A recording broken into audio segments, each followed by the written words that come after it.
रही है।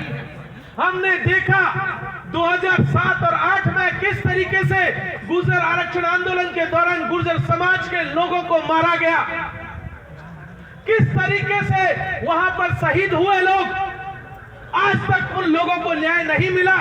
उसके बाद हमने देखा कि समरावता के भीतर पूरे गांव को जला दिया गया। आज यहां पर हम समरावता के लोगों के साथ सॉलिडारिटी में खड़े हुए, ये बात हम लोग समरावता के लोगों को कहने आए हैं। हम लोग यहां से एक बात और कह देना चाहते हैं कि दिल्ली के बॉर्डर पर एक किसान आंदोलन चल रहा है। पूर्वी राजस्थान किसानों की जमीन है, किसानों का इलाका है, आदिवासियों का इलाका है, दलितों का इलाका है। वहां किसान आंदोलन के साथी जगजीत सिंह डल्लेवाल जी पिछले 27 दिनों से आमरण अनशन पर बैठे हुए हैं। हम उनको यहां से कह देना चाहते हैं कि किसानों की आवाज में भारत आदिवासी पार्टी अपनी आवाज को बुलंद करती है। हम लोग किसानों के साथ में खड़े हुए हैं।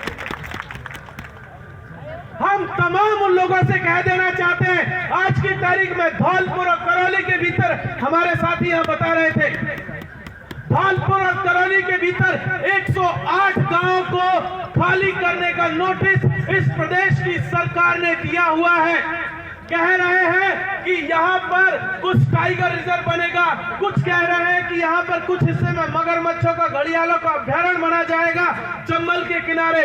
कुछ लोग कह रहे हैं कि कुछ और तरीके के जंगली जानवर ला करके 108 गांवों को खाली कराने के नोटिस इस सरकार ने दिए हुए हैं। हम यहां से कह देना चाहते हैं, भारत आदिवासी पार्टी के इस कार्यालय के उद्घाटन से कह देना चाहते हैं कि हम इस प्रदेश के हर एक नागरिक के साथ में, हर एक गांव के साथ में, हर एक व्यक्ति के साथ में जिनको आप लोग उजाड़ने की कोशिश करेंगे, हम लोग अपना सीना तान करके उनके साथ में खड़े हुए हैं। आपको एक भी गांव हम उजाड़ने नहीं देंगे। हम आपको इस तरीके से हमारी जमीनें नहीं लूटने देंगे। जब आप किसान आंदोलन, किसान बिलों के नाम पर कभी किसानों की जमीन लूटने आते हैं, कभी जो है वन्य जीव अभ्यारण्य के नाम पर आदिवासियों की जमीन लूटने आते हैं, कभी आप दलितों का जमीन लूटते हैं, कभी किसी और की हिस्सेदारी को जो है लूटने की कोशिश करते हैं। हम यहाँ से कह देना चाहते हैं कि हम आपको 1 इंच जमीन नहीं देंगे। जो जमीन सरकारी है, जो जमीन जंगलात की है, वो इस देश के, इस प्रदेश के नागरिकों की जमीन है, आपकी जमीन नहीं है। हम आपको जमीनें नहीं लूटने देंगे। हम इस प्रदेश को, इस देश के जो पूंजीपति हैं, उनका मुनाफाखोरी की दुकान नहीं बनने देंगे। ये बात हम यहां से कह देना चाहते हैं। साथियों, इसके साथ साथ कुछ बातें और हैं जिनको कहा जाना बहुत जरूरी है। जिस तरीके से हम लोग देख रहे थे कि बहुत लंबे समय से जब हम लोग पार्टी बन रही थी, तब कहा जा रहा था कि ये पार्टी तो दक्षिणी राजस्थान की पार्टी है, इसकी पार्टी है, उसकी पार्टी है। लेकिन यहां से हम कह देना चाहते हैं साथियों कि ये पार्टी से ज्यादा ये आंदोलन है, और ये आंदोलन आपकी फसल और नस्ल को बचाने का आंदोलन है। अगर आपकी फसल बचेगी, अगर आपकी नस्ल बचेगी, तो हम सब बचेंगे, अन्यथा कुछ नहीं बचेगा। जिस तरीके से ये लोग आपस में लड़ाने की कोशिश करते हैं, कभी भीलों को मीणाओं से लड़ाते हैं, कभी मीणाओं को गुर्जरों से लड़ाते हैं, कभी दलितों को किसी और से लड़ाते हैं, कभी हिंदू को मुसलमान से लड़ाते हैं। आज की तारीख में पूरे देश में जिस तरीके की नफरत की फसल बीजेपी ने बोई हुई है, आए दिन हम सब ने देखा कि कभी किसी मस्जिद के ऊपर, कभी किसी चर्च के ऊपर, कभी किसी गुरुद्वारे के ऊपर हमारे बच्चों को चढ़ा दिया जाता है। कहा जाता है कि तलवार लेकर के चढ़ जाओ, हिंदुत्व की रक्षा करनी है। लेकिन हम यहां से कह देना चाहते हैं कि हमारी लड़ाई तलवार की लड़ाई नहीं है, हमारी लड़ाई कलम और कॉपी की लड़ाई है, हमारी लड़ाई संविधान की लड़ाई है। अगर आपको हिंदुत्व बचाना है, धर्म बचाना है, तो आप अपने बेटों को भेजिए।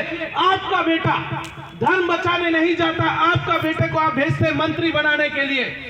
गृह मंत्री का बेटा बीसीसीआई का हेड बनता है, फिर आईसीसी का हेड बनता है, किसी का बेटा मुख्यमंत्री और जो है मंत्री बनता है, और हमारे बच्चों के हाथ में वो कलम छीन करके तलवार देने की कोशिश कर रहे हैं। यहां से ये कह देना बहुत जरूरी है कि हम इस प्रदेश को दंगाई प्रदेश नहीं बनने देंगे।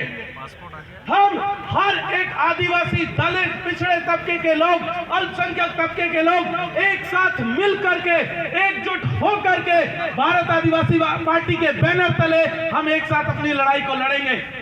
इस बात को यहां से कह देना जरूरी है। जब हम लोग ये नारा लगाते हैं कि एक तीर एक कमान, आदिवासी एक समान, तो इसका कुछ मतलब होता है।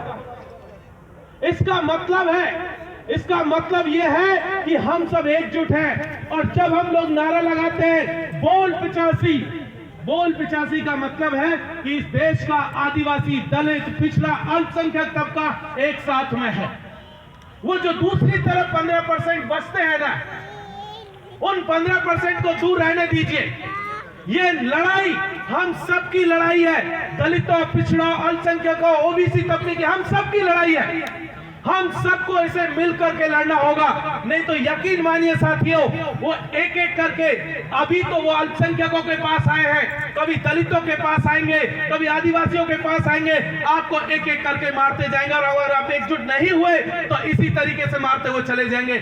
आप बिल्कुल मत भूलिए, 1 साल पहले 8 साल के इंद्र मेघवाल को पानी का मटका छू लेने पर इतना पीटा टीचर ने कि वो बच्चे की जान चली गई। बिल्कुल नहीं भूलना चाहिए पूजा भील को, बिल्कुल नहीं भूलना चाहिए उस आदिवासी लड़के को मध्य प्रदेश के भीतर, जो कि सीढ़ियों पर बैठा हुआ था, उसके ऊपर आकर के बीजेपी का नेता पेशाब करता है और उस नेता के ऊपर कोई एफआईआर नहीं होती है। बिल्कुल मत भूलिएगा उड़ीसा की उस आदिवासी बच्ची को जिसे अपने ही मलमूत्र